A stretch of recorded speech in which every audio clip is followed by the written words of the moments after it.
MMA Roadshow, episode number 478. My name is John Morgan, and cold coffee is with me again after missing a week of hanging out because we were having a good time over in Belgium. We are back together again here in Las Vegas as the heat is starting to settle in just a little bit. Summer's creeping in a little bit. It's an off week from the UFC, so you're getting to hang out a little bit at the palatial estate here at the Casa de Cold It's like Coffee. an off month for me. I'm not traveling to Newark because I was supposed to do the Diaz Masvidal. Right. And let's see. Oh, that's interesting. So that got, yeah. So that's gonna be Nolan and Mike up in Newark. And then we're not sending anybody to Louisville. Right. I hate weeks that we don't have anybody there because it's like trying to struggle for content and like waiting for like the media day interviews always takes forever. So not doing that one. And then the weekend after that finally is the Perez-Tyra flyweight bout. I forget how the UFC, when they sent their email out, it was like a thrilling flyweight affair, I believe. I saw copied one. that. I was going to send it to our chat like, is this cap or no cap? No cap? What's the phrase? No cap? A flyweight thriller. Headlines at UFC Apex was the headline. And it is a great fight. It is a good fight, but I just love how they phrased it. It was like, no, if you just put those names, you're like, oh, it's a good fight, but this flyweight thriller is not what initially popped up in my head when I thought of that. I agree. It's kind of funny because I'm probably just as intrigued by that one with the co-main event, but I get it because it doesn't have the rankings. But Andre Muniz and Ikram Aliskerov, that could be a really good fight at middleweight, man. That's going to be a great fight. It is a suit. Have you looked at the fight and how international it is? By the way, I'm not going to be there for that one because I'll be traveling for CFFC, much like I'm traveling tonight, but we'll talk about that. Bro, it is an international card, so I'm going to be interested to see who they have for the media day because, so Andre Muniz and Ikram Aliskerov, so they don't speak English. Tatsuro Taira doesn't speak English. Then if you go just by the list that they have, it's Tahir Ulanbekov versus Josh Evans. So Ulanbekov doesn't speak English. Shailen Nerdenbieke versus Melchiziel Costa. Neither one of them speak English. Asu Amabayev versus Jose John. So it's just a very international card. So I'm very interested. We might have to reach out to them and just be like, hey, can we just have the English speakers? This is going to be ridiculous. Might want to reconsider whether or not you can go to Louisville or not and actually get some content that you need in there, man. It's going to be a little bit challenging. But so you're chilling for a little bit. Yeah, which I'm loving. I love. I mean, like we said before, like working like pay-per-views from at home on the couch is like the best thing ever. So I'll be like working that event, but I'll just be the remote editor. So I'll be cutting like socials and stuff. So I won't have any crazy late night, work or whatever on those East Coast shows. So dude, I'm looking forward to it. It's and by the way, we should clarify with the international content. It's not that we don't care about it. It's just that when you're there collecting like video, it's just not as compelling a video when it goes through a translator, and 100%. Then people don't watch nearly as much. And then when you're trying to cut like social clips, the whole thing about social is just like quick moving, and it's like it's not quick moving if it's going through a translator, and then it's not even their words. And that's the part right there. There's always something lost in translation. I mean, the UFC has some good translators that they use from time to time, but even then, it's just what they're still saying. Like they do a pretty good job. It's funny. I just so happened to be. I was grabbing some clips because I was doing a little video for social that's going to come out like next week or whatever. And it went back to Islam Makhachev's first fight. Wow. And Habib was doing the translation. Yeah. And you could tell he just saying what he wants to say. Few things, and he just cut it short because after he says the very first line of translation, he just kind of like makes this little face like, That's enough. That's all what you're getting, or something. And it just cracked me up because I was like, I love those. You never know what you're gonna get. And then I like the ones too. And I get it. Look, on media day, they're going and talking to UFC.com. Yeah. They might be talking to like some people via video that from their native country or whatever. They might have to do the ENG sit downs with the UFC site. So granted, along the line when they go through 4, 5, 6 different media sessions, some of the same questions are going to get asked, right? Yeah. But it's always funny when like they ask it, it's clearly a question that's been answered before, and so the guy will just say like one word, and then the translator has like the whole answer because they've answered it somewhere else, and you're like, right. Okay, I understand what's happening here, but you realize that looks terrible, right? Yeah. Like that does not look like you're translating. It looks like you're just making it up for him. Like, who was the guy that was terrible? Wally used to just always just embellish.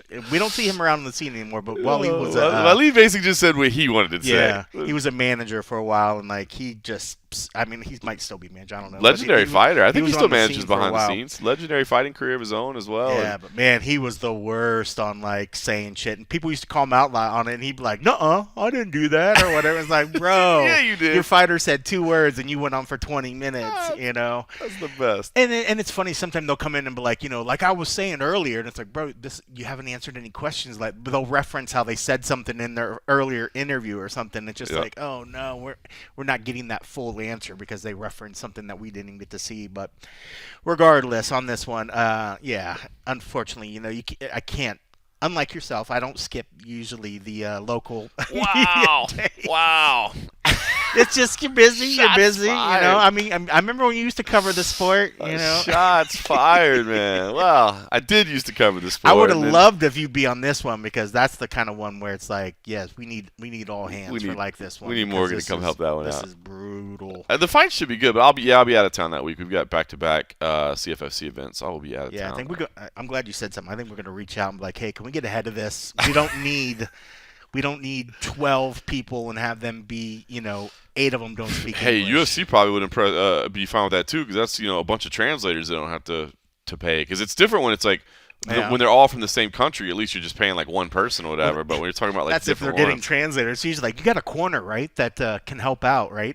The guy that helps you with the paperwork when he just says sign here. It's like that guy doesn't speak English. He just knows where to point you to sign. That's funny. All right, well listen. As I said, missed last week together because I was with our man Simon Head. First off, let me just say. Man, how great it was to see Simon Head. Man, obviously one of the good dudes of the sport, and it was fun to work with him. He was actually making his commentary debut. It was the first time he'd ever done it, which, to be honest with you, I was a little bit surprised to hear that he'd never done it before. But I thought he had. Yeah, no, had never done it before. So it was his very first show. We worked together in Wavre, Belgium for Apollo MMA 1. First time doing it, but I think we all knew, like, dude, he's a natural, man. Like, the dude has done a ton of podcasting. He's done a ton of video interviews, a ton of whatever. Totally expected him to be fine, and he really was good, man. And it was cool, too, just because, obviously, working with somebody that's working for the first time, but you think of all the times that we've all worked together before, whether it be, like, MMA Roadshow appearances or just doing whatever through the years, during our shared time with Junkie or wherever else, and he fit it right in. So, Simon Head crushed it, man. That's awesome. No doubt that would. And man, I hope he gets more of it. So, big shout out to Simon Head, man, for the work there. And it was a good time. Once again, fun time in Belgium again. Cedric Lushima in the main event made an absolute statement with a 25-second submission win over Jason Radcliffe, the English vet there. So, Cedric Lushima looks like a guy that. Maybe somebody pay attention to. He's undefeated, 5-0 as a professional, on the come up, and believes that he's got some bigger days ahead of him. So some fun stuff there. A couple Romanian guys on there that made their way in that were impressive as well. So fun night of fights. But I just want to give a shout out to him. Now, with that off the top, saying that he did a phenomenal job, and I would love to see some more people. So if you're a European promoter and you got some room on your desk, I would highly recommend Simon Head. I would also like to quickly apologize to all the folks over at patreon.com/the MMA Roadshow. There was no and a half episode, and I apologize for that. Bottom line, it was an incredibly long night, and I was exhausted, and there was no way my brain was working enough to do it. But I thought, you know what? Here's what we'll do. I got to go from Belgium to Heathrow to LAX. I got kind of a lengthy layover in LAX.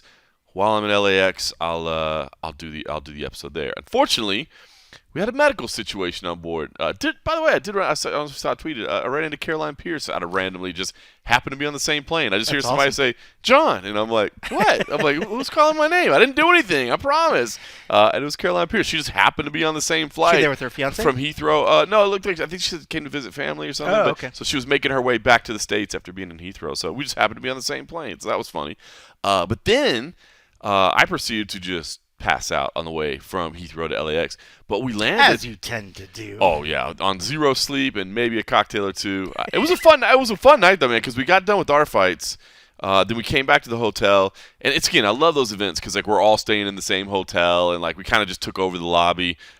We watched the Usyk and Fury fight, which obviously was a very, very entertaining fight there. Then we watched the UFC as well, and at that point it was early in the morning, and my brain was not functioning, and I had to go pack, and we had to leave. So anyway, passed out Alex. Anyway, I guess it was like a medical emergency like en route, and it was actually like a section over from me, like not that far. But I guess I slept through the whole thing. But when we landed, we actually had to stay on the plane for a while so the paramedics could come in, address it, get this person off the plane, give them some initial. Anyway, it took a while, and it was wild because I mean, I felt bad because they, basically they asked everybody to stay seated so that the paramedics could do their job, but we sat there for a while.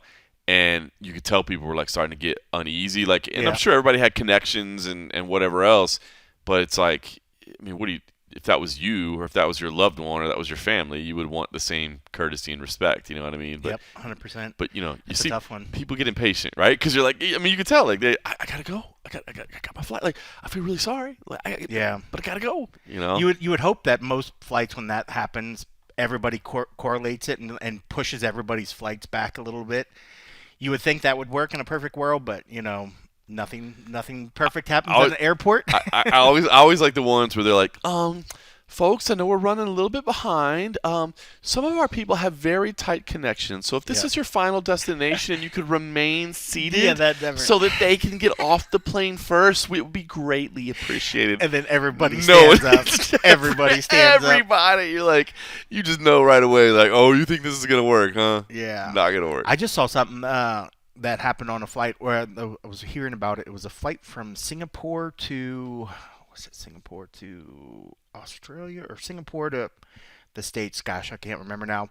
But they hit really bad turbulence, and it was one of those ones where they dropped. I think the pilot saw that it was happening, flipped the thing on, because some guy that was remarking about it that was on the plane put his belt on. Then the plane proceeded like nose up and then dropped like 6,000 feet. Somebody actually died. What? A bunch of people flipped up and hit their heads on the thing, like cracked open like the some of the shielding where the things drop down, the air mask and stuff. But somebody at some point died because of the hitting of or the striking of the head or whatever. A bunch of people, and that's why they always tell you, like, wear your seatbelt. Wear your seatbelt, even if it's just loosely or something like that. But if you were obviously walking or moving around or something, you're going to be standing. But for a long haul like that, who hasn't stood up just standing in the aisleway stretch out a little bit, bit, stretch out for a little bit, get the blood flowing a little bit, or walk back to the back, get some extra wine or something like that. You know, we've all done that. I don't generally drink on planes, but because I think even the flight attendants, they got kind of dinged up as well or something. Whoa. But yeah, it was crazy. I think they said something like along the lines of, I wish I knew the exact location, like 70 some people got injured or something like that. Because I've thought about, even when you get in the front and you have those lie downs, nobody ever wears the belt because you're just like, hell no. You're like, I'm laying down. Imagine if you're lying down on that. All those motherfuckers would have flew up in the air or something. But it just made me think. I was like, man, maybe when I'm usually sitting in my seat. Good little informational reminder that it's not just some dumb rule that they have just to have a rule. And they said it was just a very, very quick from when like the pilot pinged the seatbelt sign that it happened. So I mean, who hasn't been watching a movie and you hear the ding but you just don't pay attention?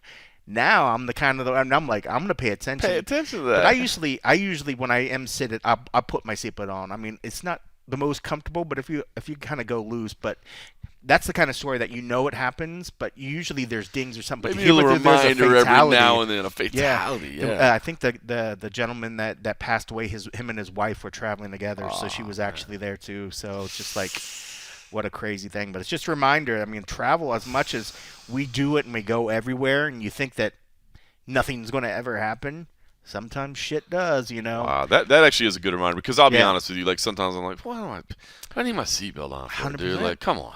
100%. But we're good. We're fine. You know what I mean? Yeah. I was thinking about it. So I had I think it was last night or the day before, had like one of those, like, as you're starting to wake up, like just crazy dreams. I had a dream about being on a plane that had to dump into the water. And like, I was the only one moving around, and like, I was like, what do I do? Like, because the plane started teetering down. I was like, do I open up the door? Does it open the thing? And I remember just thinking, like, what do you do? And I came awake and I woke from it. I was like, what the freak was that all about? I was like, crazy. And I think it was because reading the plane one got my head going. Oh, yeah. 100%. And I just had like this quasi, like, I wouldn't call it a nightmare, it was just more like a what the fuck? Yeah, just thing. In your head. Because as a kid, I used to always have like nightmare about like I was going to get eaten by a shark someday or something. And I think I have a recurring theme of a plane like landing in the ocean. So should that ever happen someday, Just know, I knew You it knew was coming. You predicted it was happening. You've been a precursor your entire life. You saw the vision. You saw the end. And then, for some reason, decided to take a job which puts you on a plane a lot, all the time. Instead of just deciding I'm avoiding flying. If I can't take a plane, or if I can't take a train or a car, I'm not going. No, getting on a plane. Hilarious. That's great. Well, I'm getting on a plane tonight, so let's not talk about any more of that. Wear your seatbelt. I'm going to wear my seatbelt. I'm going to wear my seatbelt. Not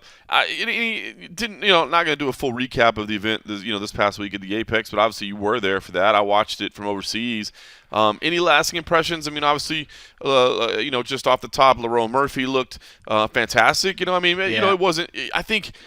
Maybe a resounding finish or something like that would have given him some more cred, but he got rewarded for it. He's in the top. I think he came in at number 11 if I remember on the rankings. So was it 12? Somewhere in there. Or no, maybe it was 11. I think it was 11, right? I think it was 11. Yeah.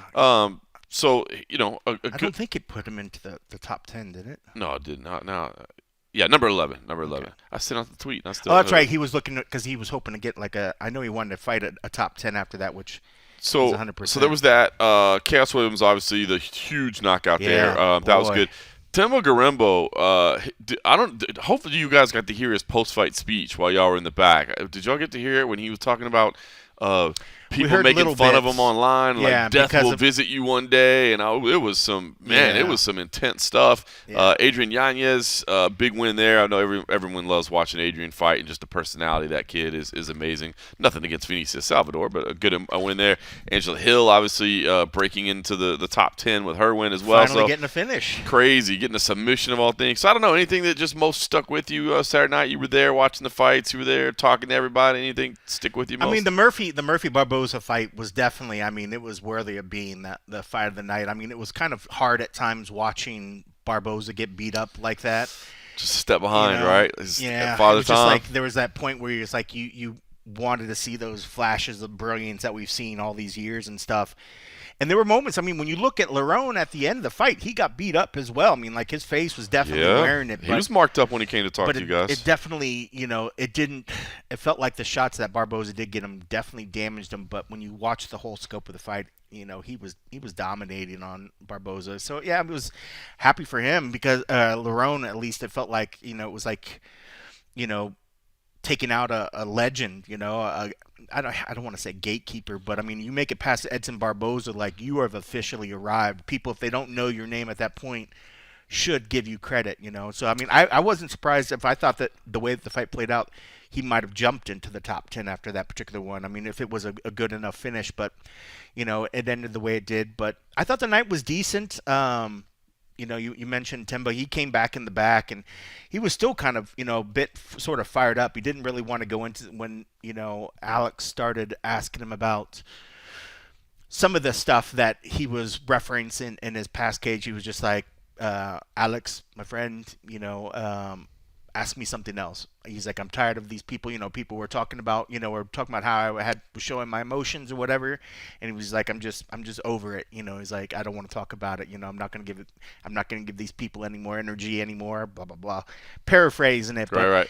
But it was just like, we often say how fighters, it's great when they feel comfortable enough to actually open themselves up and do it. And I hate it when people then choose that as a point to say somebody's weak or somebody has issues or somebody's fake or somebody's just playing up the whatever. I do too. That's just one. That's a troll definition. Exhibit A, B, C, and D. I just hate seeing that because last thing I want is fighters to go back and be like, okay, my job is to never open up fully and never give real answers. Just give these, scripted answers in a sense, and I hate it. Like, so the fact that, somebody, and we've said before, and a lot of fighters say it too, it's like they don't read the comments, don't read the trolls, don't read the whatever, don't feed them. I know. Because once you start letting them know that it's going to upset you, then they're just going to go in harder. They're just going to go harder. It's so hard because, like, dude, it might be like kids. You know what I mean? Like I hate you never. That's the anonymity about when somebody does something on the web. Yeah. Everybody thinks like, oh, you're letting a 12-year-old piss you off right now. You know what I mean? It really could be.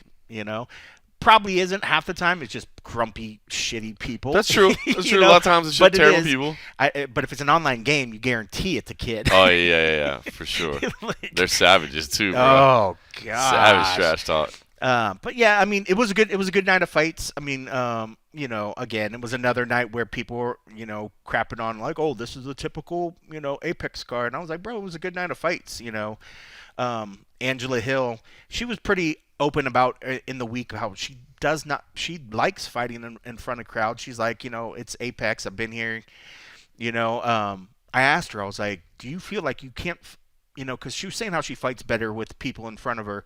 I was like, well, can you fight to your best ability if you're in the Apex, or are you telling me you can't fight to your best if you don't have crowds there? And she's like, the crowd definitely pushes me to another level, and I think we've heard fighters say that, either on one side saying, I like the silence, I like being able to do whatever.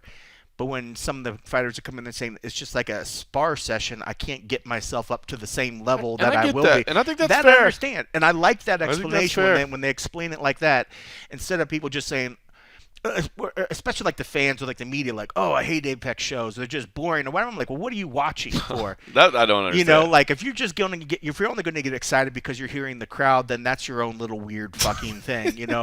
If the fighter in their side of things saying, I can't push myself past a regular I need that little extra bit of nerves, that little bit extra adrenaline that it brings. Like, woo. That I get. Yeah. That I understand, because that's the performer, that's the artist, that's the talent going in there. And if they're saying I need to feed off the crowd to get into fifth gear, I understand completely. Yep. So we heard that from some of the ones.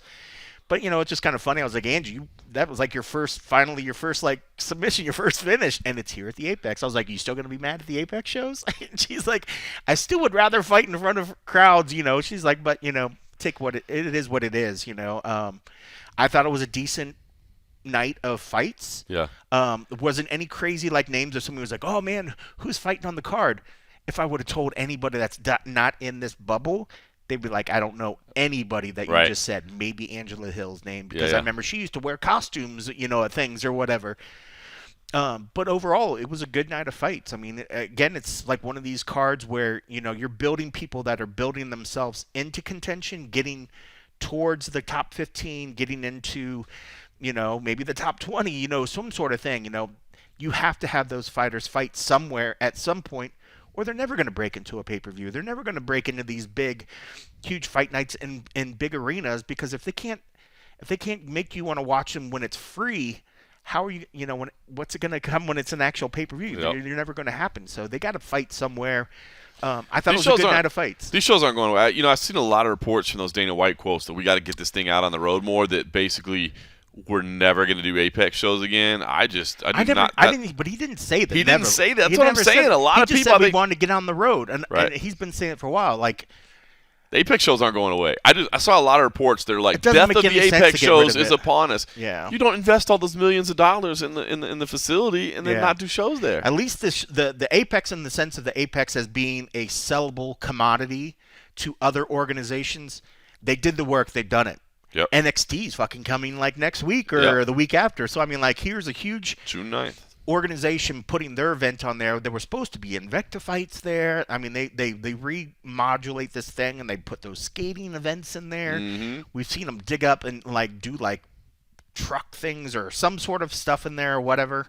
Comedy shows, a couple of concerts. So I mean, the even if they never did an Apex fight in there again, there is a use for the building. I just don't see how, if you have so much good infrastructure there, that you would get rid of that as a possibility. Even if it's once a month, every 2 months. Yep. I don't see them ever getting away, because, the cost of tickets, yes, if you have enough, ticket value that's going to cover your cost to have them travel everywhere, and you have the right fighters that make it enticing for these people to go out, yes, go on the road. But sometimes some of these names, like if you took that card, Lerone Murphy versus Edson Barboza, where are we going to take that? It's not selling out an arena. Where are we taking it? It's not selling out an arena. We're going to take it to T-Mobile? No. That's why I don't think people Even if we took it to MGM you got to put these Garden things Arena in front of sold-out crowds. That's not going in front of a sold-out crowd. That's it. I mean, like, the ticket costs, Dana, we always hear Dana and everybody's like, oh, we're breaking gates. We're setting new records. they're not changing the attendance on these things. The house is not adding seats to make them do it. The cost of these events is getting more and more expensive. So you're going to take, some of these fighters that haven't broken to the top 15, the top 10, and you want to have them be the card that you have to pay for at an arena that's going to cost you $150, $200, $300. Nobody's going to pay it. So the consumer's not going to buy the ticket. You're going to lose millions of dollars. You know what I mean? So it's like, all just to say that we're on the road. Well, we went to an arena. That doesn't make any sense. You got to think. I understand it from a fan perspective, whatever, but you got to think about it from a business perspective. Yeah. You have to think about it from, and this is why when the conversations are had, and I know it's not like I'm sitting here trying to defend Dana White. He doesn't need me to defend him. He handles things on his phone. But when he does attack the media and says, like, what have they done? They've never done anything. That's what he means. Like, they haven't run businesses, so they're not talking about things from a business point of view. They're talking about simply from a fan point of view of, I don't want to see the UFC in the Apex. Fine, but we've got a business to run here. You know what I mean? We actually got to make some money. So I mean, as much as of course, people would say, "Oh, well, you would think if we're doing more Apex shows, that's more money to pay the fighters." It's a whole different ball game when it comes to whether there should be money, to pay the fighters. Because yes, there is money that they should be paying more of the fighters. But in terms of if they just did on the road shows and they started losing money every time, it's just worse for the brand if they're losing money, and then what's going to get cut first? Mm-hmm. Number of fights and number of fighters on the rosters and fighters getting actual fights. They're just going to cut back on that stuff. So it is what it is. I mean, I'm not saying I want every event to be in the Apex, but again, it's a wonderful tool that they have that they can throw events in a quick time. They can bring people here, and we can have an event in no time, and there's no setup, there's no whatever. So at any particular point, so why would I want that to go away? And it's super close to the house. I can get there in like 5 minutes. We'll always say we do have a little bit of a selfish thing. 100%. We enjoy it because it's right down the street from our house. If you tell me like, I have to go park it and watch T-Mobile or drive 4 minutes down the road to the Apex and park literally right outside the door. I'm going to pick the Apex show because so I sit in the back anyways. It's not like I'm out in the arena seeing the fans. I can't hear the fans at the Apex. I can't hear the fans at T-Mobile. Are you gonna are you gonna go cover the WWE event? I'm hoping to just go as a fan. So yeah, I don't think they're offering up because I don't think NXT maybe has like WWE. has I don't think it does like a post-fight like interviews like New Japan or some of those other ones. So if there's no actual something to cover, I'm just. I'd just be interested to go see what they do with the venue, like how they handle it, what they do with it. That's what I'm interested in. I mean, not that I don't like. I mean, look, I'm not the biggest wrestling fan. When my man CM Punk is wrestling, I'm watching. You know what I mean? Where this AEW, whether it's WWE, I'm watching because I love seeing him out there. You know what I mean? I mean, because it's high level. But I would go see. Unfortunately, I'm going to be in Canada that weekend, and so I fly back late. I'll be in Halifax, so it's on like the far East Coast, and so my flights back weren't easy. So I don't think I'm going to make it back in time. I might look and see if I can do like a standby or something, but I don't think I'm going to make it back in time. But I was interested if you're going to be in there. I'd be in there if I was here. I'd be there. I'm hoping. Just to see what they do with the venue. Just to see the venue, and I mean, like these people, these are high level like wrestling. This is not like it's just small regional wrestling, which sometimes that could be fun as well. I've seen some like crazy like regional wrestling things where it's just beer drinking and people getting sloshy and the fighters interacting with the crowd and getting really crazy, and that looks like a fun party. This is is nice high level. I mean, I would assume they're like right below like the WWE, right? They consider themselves like competitors. It's like a developmental organization. It's like a developmental, right? Yeah.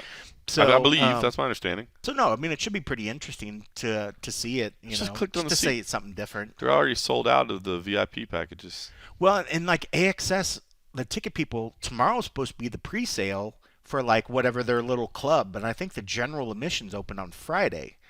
So I think there's 2 other days. So that's crazy if they've already started selling out of the whatever. The VIPs or whatever. Hopefully that was, some internal ones. Save me a seat. OD Dub, save me a seat.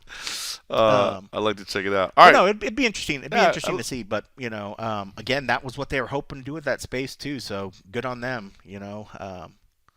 And it's, it could be the first of many things. I mean, if it worked out decently, not that we need to see a bunch of wrestling events there at the Apex, but just that collaboration. This is one of the first, like, collaboration things that we've seen where, like, the PR team and stuff has been reaching out to people, about the NXT stuff. So I know at one point they were trying to hire a general manager of the Apex, and one of the job duties listed for it was that they was to find more things to do in there. Basically, Interesting. yeah, it was to like you need to help develop partnerships with other organizations and essentially sell the apex basically. You know what I mean? And have other organizations in here. So. It'll be interesting to see. All right, no UFC event this week, but that does not mean that it's a week off from MMA entirely. In fact, boy, if you're a fight fan on Fight Pass, I was happy to look at the schedule. Man, there's everything. Eternal MMA, Tough Enough, Cage Warriors, Anthony Pettis, FC, A1 Combat, all that stuff is this weekend. But, of course, the one that I think you should most be focused on is FURY Professional Grappling 10. Friday night in the 2300 arena. It's basically the CFFC's Apex, except, we don't sell $1,500 tickets to it, but it's a little cheaper to get in the doors. But if you can get tickets at 2300 Arena, do it. It's always a fun experience in there. If not, you can watch it on UFC Fight Pass. But I like it. Some fun fights in the feature bouts. Obviously, we won't break down a full grappling card, but CFFC light heavyweight champion Luke Fernandez takes on your boy Eric Anders, who's back just 6 weeks later after his victory. Eric Anders started 0-2 in FURY Professional Grappling and has battled back to win a couple of matches there, and taking out Chris Dawkins and taking out not Chris Dawkins, taking out Kyle Dawkins, I should say, and taking out old Chuck Buffalo as well.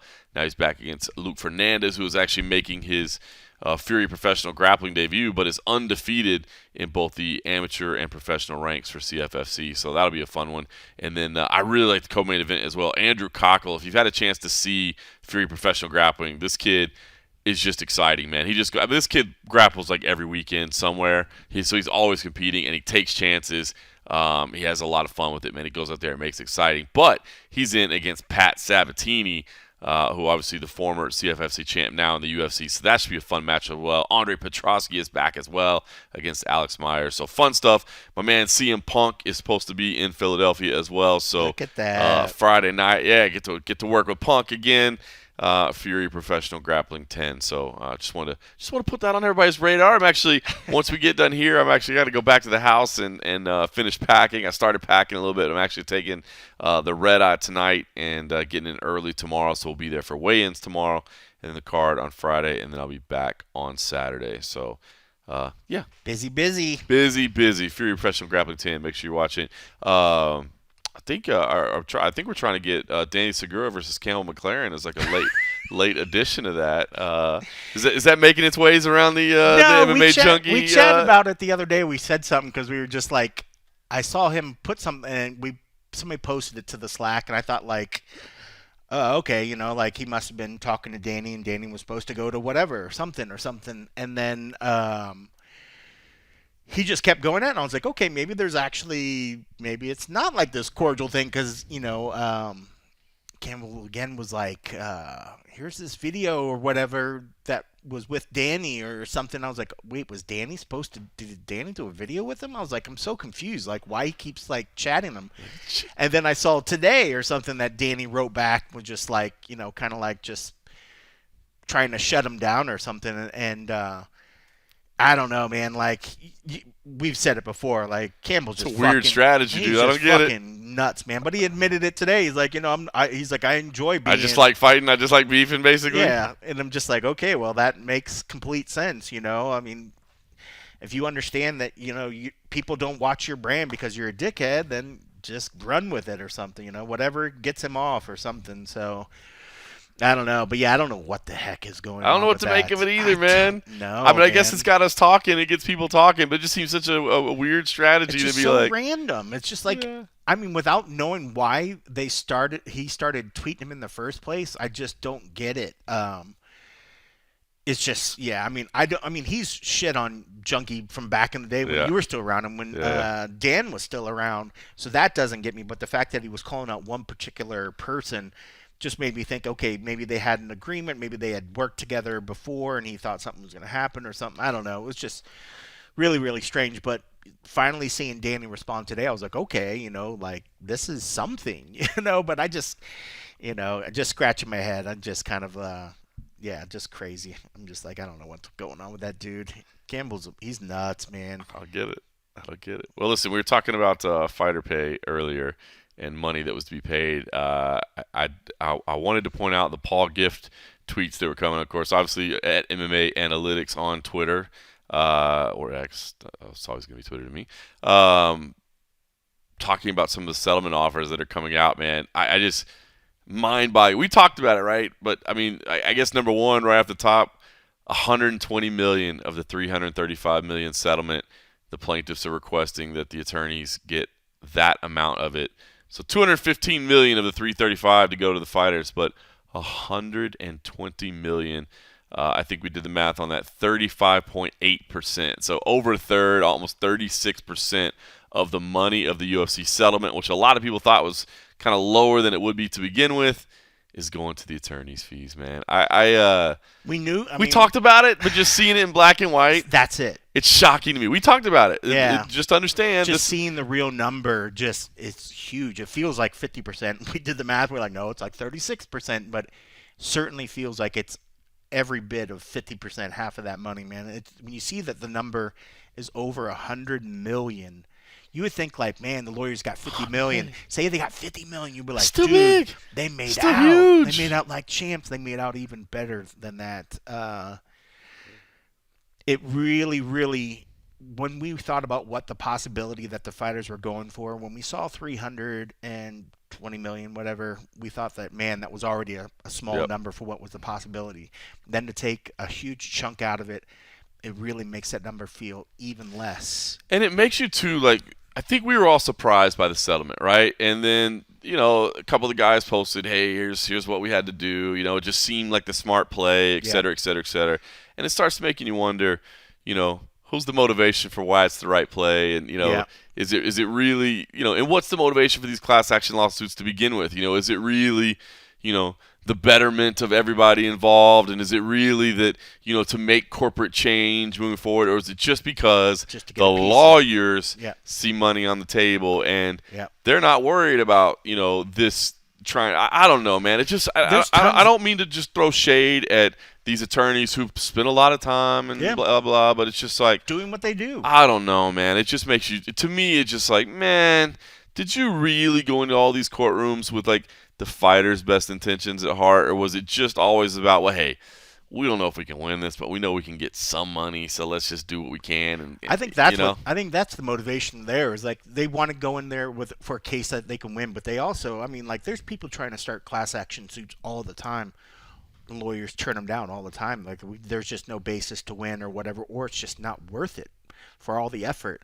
They saw this one as a complete effort that was going to be worth it, even in the smallest bit. When you're taking on a company that's worth $7 billion or whatever the number now is, you're like, okay, I think we can get something out of it. A few $100 million out of this, no problem. It's unreal. Like the dollar value, I'm sure what these guys charge an hour was multiplied by 1 million. It's just crazy. So and then when you started talking about the breakdown of how the pay, it's not like everybody's getting an equal part. Like if you take the settlement and you put it between, like, say, the 1,300 claimants, that comes out to $165,384, which could be life-changing money, where you could be literally finished paying off your house. You could be set for a couple years. I can help you out. If you got some, let's say you got $100,000 left on your mortgage and $40,000 in college loans and some credit card debt on top of that, or something, and it's all gone in a moment.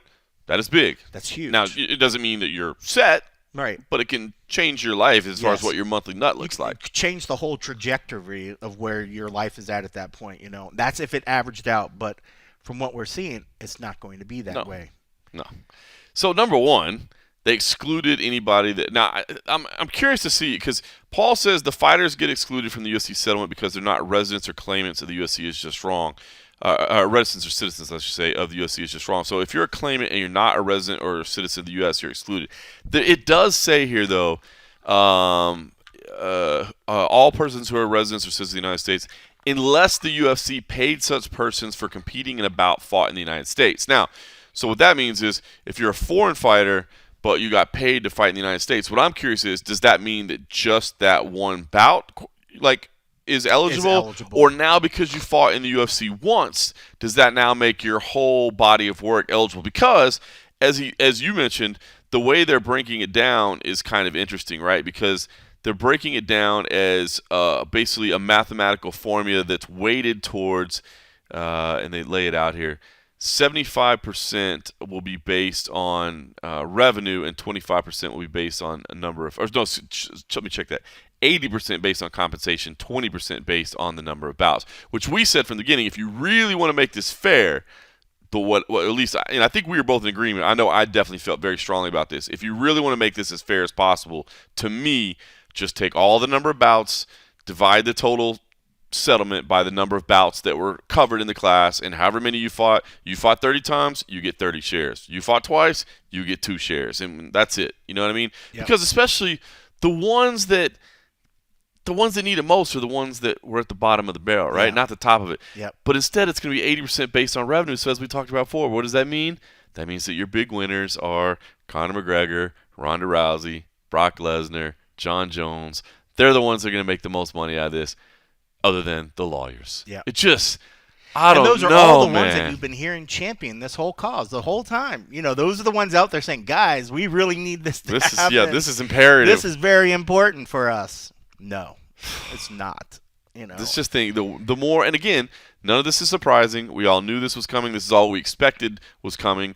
But it just, when you see it in black and white, it just sounds worse and worse and worse. Yeah, it's definitely disheartening from the thinking of the ones that we're going to, really get a hand, something to help them, now I fear there's going to be some at the bottom that are going to be lucky to get tens of thousands, out of a 200 and something million, they're going to get 10,000. Who knows? I mean, I'd hate to think that it would go that low. Yep. When you see that this dollar value, and especially when you see that this group of lawyers is making so much money. I mean, I'm not mad at the lawyers. I understand. Everybody understands that. Everybody deserves to get compensated for their time. Yeah. It just seems like a lot. Yeah. I mean, if the lawyers really, really were, from the greatness of their hearts, could be like, hey, we're just going to take 50 million of this. We're just going to kick the rest back to you guys because we believe in this cause. That's not going to happen. Never going to happen. But I don't fault them for it. I mean, it's a for-profit venture. Yeah. Being an attorney, it's not. They didn't do it out. I mean, this wasn't pro bono work. Yeah. They didn't do this out of the greatness of their heart. And it is what it is. But I don't fault them for it. But I do feel like when you hear the breakdown of how the money's gonna go, it just felt like it could have been more fair for the people or something. It just gave me the sad trombone, just the wah, wah, like, oh man. So they didn't get the change that they wanted, and probably 90% of the participants aren't going to get what they were hoping to get out of it, But it is what it is. It is what it is. But I'm certainly not surprised that the percentage of the lawyers, it was a little bit more than I think we were saying. I think what we say 25 to 30. Yeah. Somebody, I believe the gentleman Paul was. Paul Gift. I think from the very beginning he said like 30 to 1/3. What I mean? It's generally pretty typical. But we were like, yeah, maybe it'll be less here. I don't know why we thought that. We were just the goodness of our heart was hoping for less. Yeah, it's even more than a third. 36%. Yeah, it's even more. It's tough. It's rough, but I mean, hopefully the money will help those that are needing. Hopefully it doesn't. They don't dilly-dally too long to actually get that to them. And I'm sure that in some small way, the UFC powers that be are probably laughing like, see, you thought you can get all this, now you're not even getting as much. They just feel like because they love using their lawyers as well. I'm sure there's some point where some of these powers that be are just probably chuckling to themselves like, you guys thought you had a windfall. You're not even getting that much of it, No, they would never act like that. They would never. They would never. All right, listen. Did want to give a quick shout out to our man Oscar Willis, Hot Tea, who often volunteers his time to sit here and be with us and talk about it. I saw that he was over in Dublin. I think stopped there on the way back from Saudi Arabia. I imagine was kind of the game plan. He got a chance to talk with Conor McGregor. His business partner, I guess, but covering his man there. But Conor, I think, at one point said that he believes that he may fight as many as 3 times this year. Yeah. Yeah, if he can get that Diaz fight at the Sphere he was talking about. All right, first of all, there's no way in hell Conor McGregor's fighting 3 times this year. I say no way in hell. I mean, if Conor decides that he's in, I guess, I don't know. But let me ask you something. But I like the fact that he threw that out there. Like the fact that he just threw out Diaz, like that. if it's the right place at the right time and the right money, like that's a fight that we could see again. Well, of course, it's a very winnable fight for him, and that's why he's choosing it. Look, well, we always said you can go back to that fight anytime you want, but yeah. Hey, I wouldn't mind seeing that at the Sphere, right? I mean, you got to think the UFC probably wouldn't mind, right? Because for how expensive that show is, right? We're basically, Dana White has said we're losing money on the show. It's one and done. We're never doing it again. Boy, if you put Conor McGregor on the card, you got to think. Here's what I'm interested. Those tickets are probably already going to be insanely expensive, right? Yeah. It's not the biggest venue. If they did more shows, then maybe they would work on getting their money back. But if you're going to do a one-off, it's going to be really expensive, right? Because they're going to say, "Look, this is one of a kind. It's a one of a kind venue. This is going to be one and done.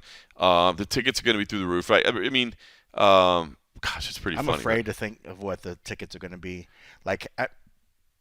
That'd be huge, unreal, huge. Like even, I mean, granted, depending on how big that screen is, we see how big and how big the actual action. Because when you're at the top, I haven't been at the top, but I've seen pictures from the top where like a stage is for the performance down below. It's hard to see. Small. You cannot see shit. No. So as opposed, which is different than even in the arenas, when you're in the nosebleeds, I don't get the feeling like what I saw when you see pictures from like the Sphere of how small the stage looks at the bottom of that. So you would have to, and then how are you going to charge $3,000 for that?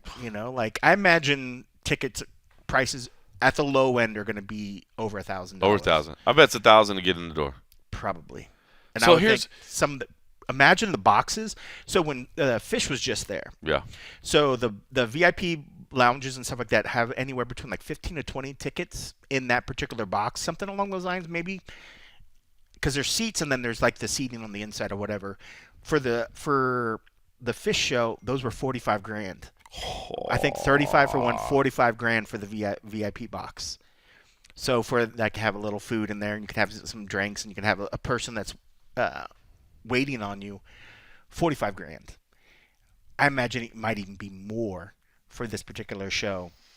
Yeah, I do too.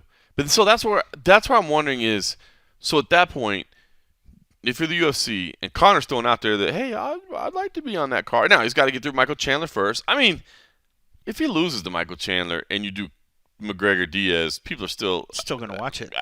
I've said it. I've been saying it since number 2 happened. You can put it in the co-main. They could lose 10 fights each in a row, and people are still going to tune into that fight, right? I'd probably make it the main. Probably make it the main. Mexican Independence Day. Nothing says it like a Diaz versus McGregor. So here's what I wonder though. Let's say he wins. So we're not even worried about he wins. So it's his value is high. We're not even talking. Man, if you're the UFC and he's teasing the Sphere, do you work to make that happen? Because you're going to have to justify these insanely expensive tickets, and putting Conor McGregor on it makes it easy to do that, right? They've got a $20 million gate at T-Mobile Arena. Or because you're already spending so much money as it is, do you just say, we're not going to pay Conor McGregor on top of that because that will make this thing even more expensive. We're just going to charge what we're charging for the tickets because it's the Sphere. I wonder if he would agree to that. Maybe. What's crazy is that, and what I can see Dana's, like the way that Dana's brain work, they will set a gate or they will set an attendance record for a show there that probably no one will ever meet anytime soon because of the cost of like the tickets for the thing. And then like some of the tickets for like U2 and the Sphere and shit were just crazy bonkers. Yeah.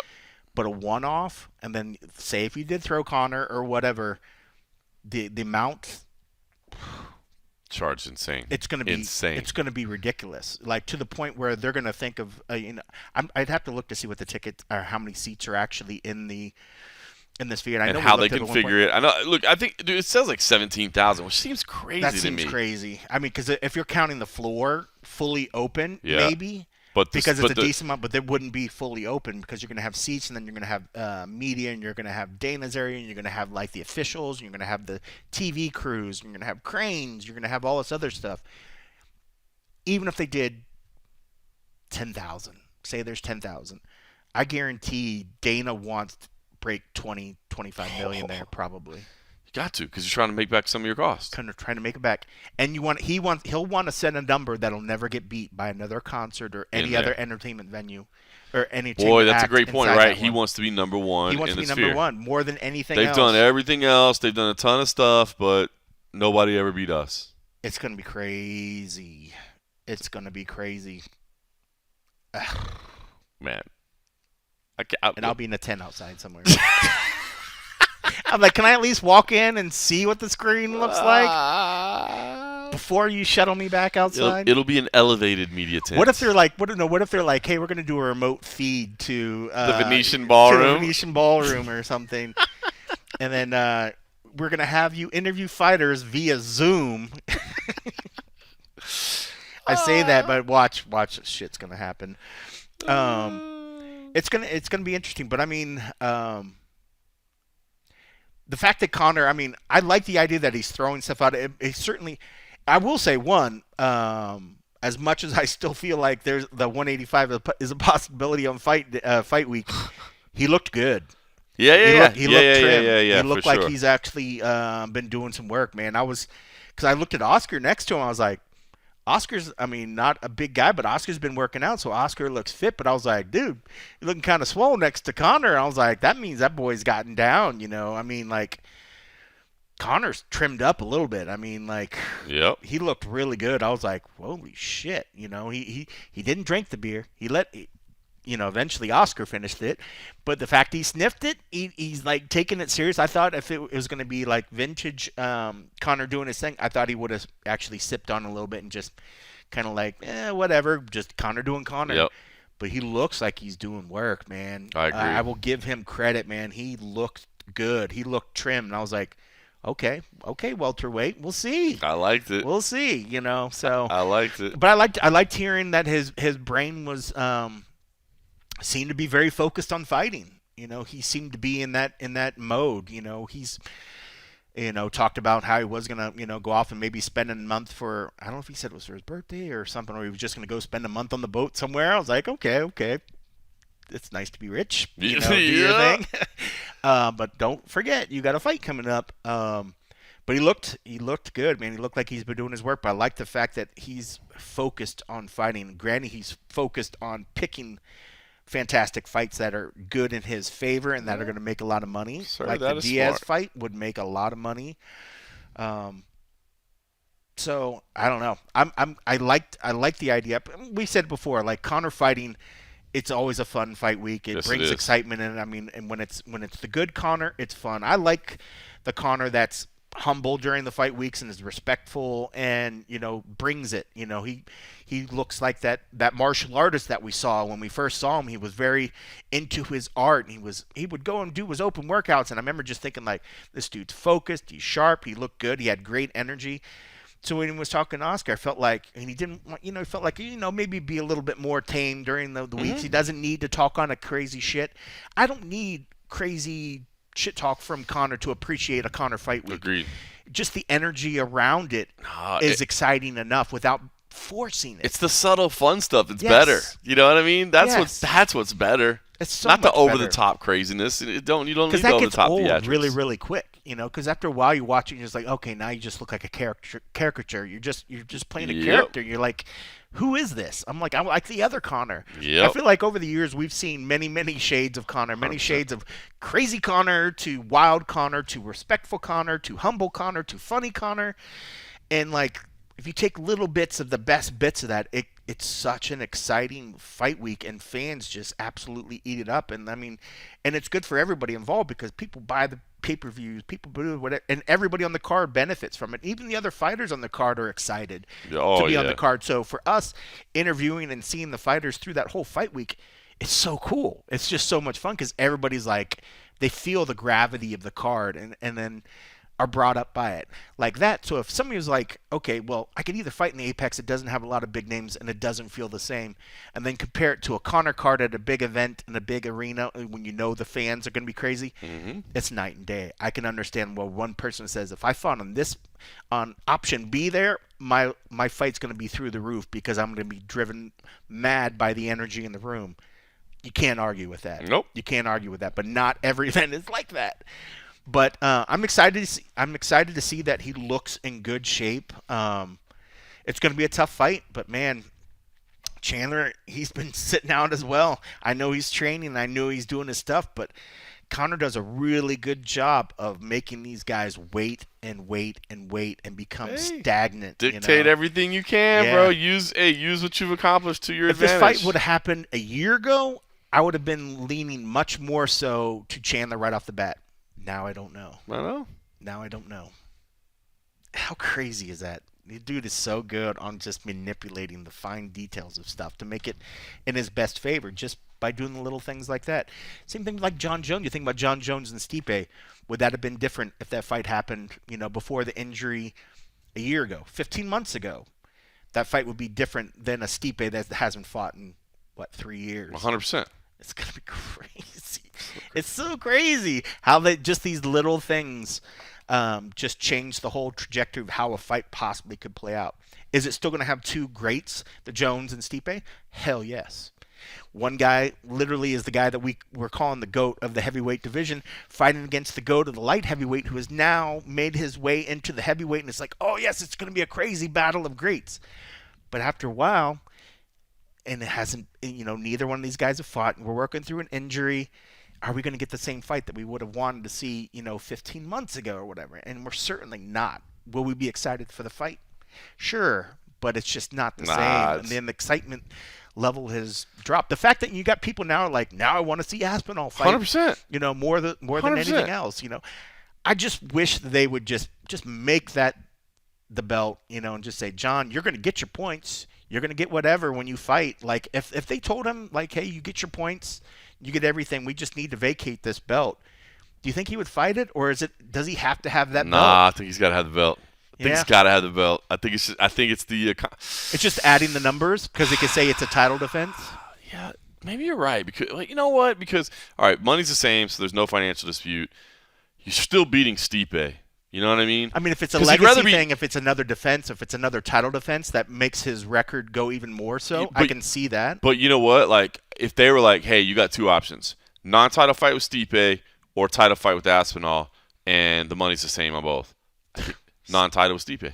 100%. 100%, right? So that has to mean that the mark matters, but not as much as the actual win over Stipe to him. Yeah. Is what I think. It's crazy. It's a weird situation. Aspinall's got to be there. Oh man, I'm telling you, that's what's so funny about how when these certain fighters just sit off to the side for a while, how your excitement for active fighters changes so much more because you respect the work that they're doing. I mean, like, nobody's discrediting the work that's been done by John and Stipe in the past, but the fact of that, we've been watching this carrot that's been dangled in front of us forever and ever, and at some point the cart next door that has a carrot dangling seems really, really good because that's the one that's actually moving, you know, rather than sitting on the side of the road waiting for this one to get going again, and it just it's a fickle sport. Especially when it comes to just recency bias. You got to, man. You got to stay busy. What have you done for me lately? Yeah. What have you done for me lately, man? That's what matters so much in this is staying busy and staying in the public's eye. And staying in the public's eye as a fighter, not just as talking. You know what I mean? Not just dropping a little tweet and delete every now and then. Yeah, you know what I mean? Anyway. Hey, I just want to give a quick shout-out to Khalil Roundtree as well because I feel gutted for that guy. Yeah. It's a guy that I've always liked. Had a chance to see him compete as an amateur. Called some of his fights early on. Saw how scary he could be. He's had some ups and downs, some setbacks. He's had some. I think he has like an emotional time dealing with this game sometimes. You know what I mean? It is. Yep. It is a tough sport to be a part of. And so for another guy that wears his emotions on his sleeve, 100%. that we appreciate that, man. Absolutely appreciate it, man. Some of the best interviews he's ever done is when he's opened himself up. Because he's thoughtful and super thoughtful. Yep. And like those are some of the best things. And to think that anybody would shit on him for saying some stuff, it just infuriates me when people want to pick at a fighter for being. And this is some reason like, oh, you're fucking woke. Somebody that's strong enough to show their emotions, and be able to be open about stuff.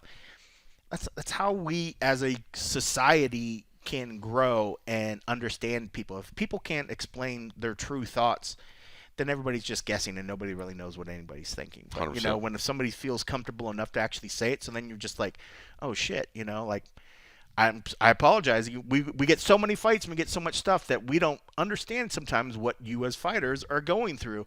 But when they put it right in your face, then it's like, okay, I can't ignore this anymore. And this is a guy that's been one of those guys that has put his heart on his sleeve and he's bared everything. And you feel like this is a guy that's deserved. This was the opportunity. This was the moment. Break. This is the opportunity. Got kind of taken away from him. So I felt gutted for him. But I'm happy to see that he's just getting a 2-month suspension. Yeah. Because man, a year, even a year, two years is insane. But to a year. I was thinking 9 because they used to go down to 9 sometimes. So to see 2, I like it. Maybe it shows that this new organization and the way they're doing it is trying to do things the right way. Because man, if that's the case, that number one, it did not seem to be an actual performance-enhancing dosage. Yeah. The company itself is admitting it was their fault and it was an egregious oversight on their part, or massive oversight was the actual word that they used. I don't know, man. I think knowing Khalil and watching his career as close as we have, it just doesn't feel like the guy that would want to try to cheat his way through there. And the fact that he's self-reported, I don't know. This just seems like a fair and just thing. And it seems like they're trying to actually use logic and reality in determining versus just like, well, sorry, man. Reaction, sorry.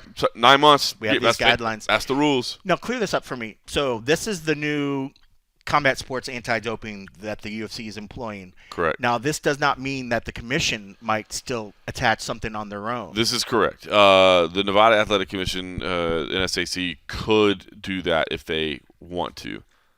I'm tending to think that they're going to follow the lead. I would hope so. I would hope so. Yeah. And I almost feel like, with the closeness with the UFC, take that as you will, with this new organization that they're pulling and the way that they work with the commission, I have to feel like there was probably already talks happening with this anti-doping agency and the commission in the first place, so that they didn't look like, because nobody wants to look like a fool. They don't want to be like, well, we say 2 months and have the commission say, well, we were thinking 4 years. That organization is stupid. Yeah, right. I don't think I'm assuming there's probably communications happening with the people to say, this is where we're thinking about going. I'm just going to give you a heads up. We're leaning toward a lenient, thing. And I would think that the others are like, we're kind of on the same boat. So hopefully it'll come, and they're just going to be like, we agree with what's already been doing, and we're going to agree with just the 2 month, and they don't try to, puff up their chest and be like, well, we think we're going to add 4 months on that. We think 6 months is the right idea, or something. So we'll fingers crossed. Knock on wood. Let's hope not.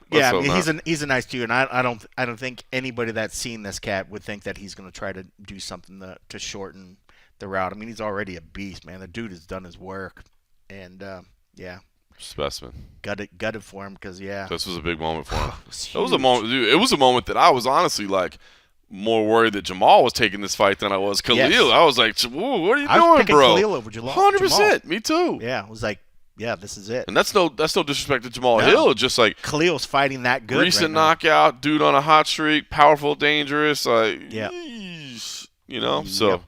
All right, listen, I got to go finish packing. I got to go jump on a flight to Philly. As I said, my man CM Punk will be with me on Friday night on UFC Fight Pass, so be sure and tune in over on there for FURY Professional Grappling 10. I think we got some fun matchups at the top of the card that should be very fun to watch. And like I said, week off from major MMA organizations competing, but a ton of stuff on Fight Pass. So if you still want to watch fights, don't forget, man, those developmental organizations, man. Obviously I champion CFFC because I work there. You know what I mean? And I enjoy it. There. Yeah, and I'm going to be a big part of it. But I mean, all these organizations are doing great things for the sport, man, and trying to help the sport continue to build and continue to develop and getting athletes opportunities. And man, I got to see it last week in Belgium. I get to see it in a couple weeks in Canada with Fight League Atlantic as well. And like these organizations from around the world, they need your support. So if you can go watch a local show, man, buy a ticket, go watch a local show. It'd be the best deal you ever spend in MMA, man. And if not, buy a pay-per-view or even just watch it on Fight Pass. Let them get some viewership numbers on Fight Pass